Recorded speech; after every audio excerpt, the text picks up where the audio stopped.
presented by Tilak Recording Studio.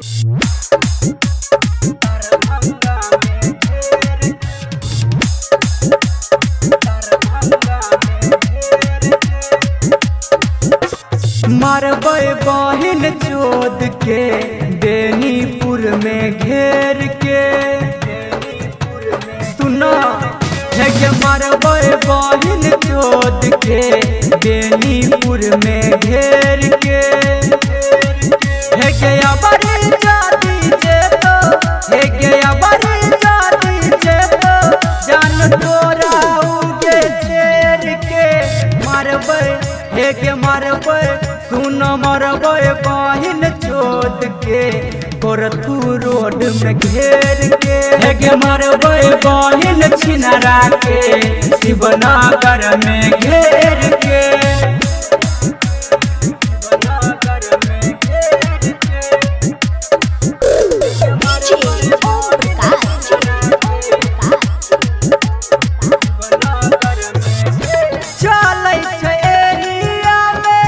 पगली हमरे नाम गे नेता विधायक रोज करे छे सलाम गे गोली मार दबै गे नीचा गायर दबै गे हे गेले जे पंगा हे गेले जे पंगा जान फेर कोनो शेर से मारबे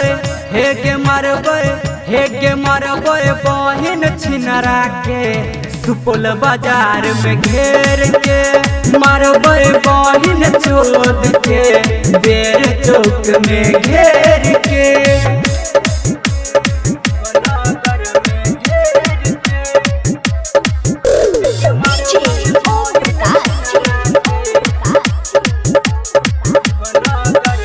बोलते के हमारा तोहर मजनुआ नहीं छो केकरो से कम गे के जति जत पकड़ाई हजत माटी में गढ़ाई है के पहिर जत रंग धारी है के पहिर जत रंग धारी भारी रखला सुन फेर के मारबे है के मारबे हाँ मारबे बहिन छिनरा के दरभंगा में घेर के मारबे बहिन चोद के